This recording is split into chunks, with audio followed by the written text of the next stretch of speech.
Jesus, Diyos ko, iyong nasabi, humingi at kayo'y bibigyan, maghanap at matatagpuan ninyo, kumatok at bubuksan ng pinto para sa inyo.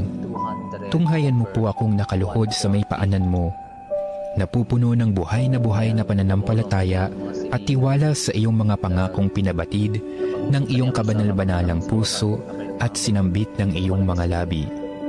Narito po ako upang hilingin ito. Kanino pa po ako tutungo kung hindi sa iyo, na ang puso ay pinagmumula ng lahat ng grasya at kabutihan? Saan pa po ako maghahanap kung hindi sa baul na naglalaman ng kayamanan ng iyong habag? Saan pa po ako kakatok kung hindi sa pinto kung saan ibinibigay ng Diyos ang sarili niya sa amin at kung saan kami makapupunta sa Diyos?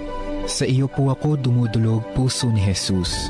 Sa iyo po ako nakatatagpo ng aliw kapag nahihirapan, pagtatanggol kapag inuusig, lakas kapag nabibigatan sa pagsubok, at liwanag sa dilim at pagdududa.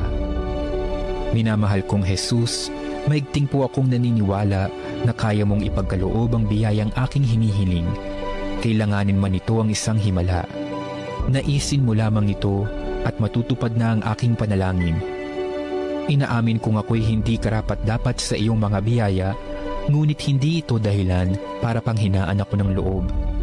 Ikaw ay Diyos ng habag at hindi mo tatanggihan ang isang pusong nagsisisi. Tingnan mo nawa po ako ng may habag at mababatid ng iyong puso sa aking mga kasiraan at kahinaan ang dahilan upang pagkalooban ang aking mga panalangin. O banal na puso, anuman ang iyong pasya sa aking hiling, hindi po ako titigil na sambahin, ibigin, purihin at pagsilbihan ka. Jesus ko, ikalugod mo nawang tanggapin ang pagsasagawa ko ng ganap na pagsang-ayon sa mga atas ng iyong kaibig-ibig na puso na aking tunay na hinahangad na matupad kasama ng iyong sanlilikha magpakilanman.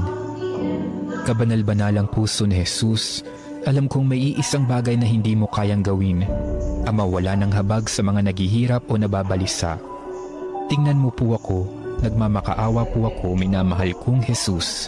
Ipagkaloob mo ang grasyang aking hinihiling sa iyo sa pamamagitan ng kalinis-linis ang puso ng iyong madalamhating ina.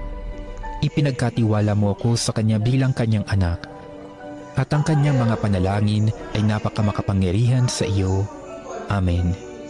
Kabanal-banalang puso ni Jesus, maawa ka sa amin. Kalinis-linis ang puso ni Maria,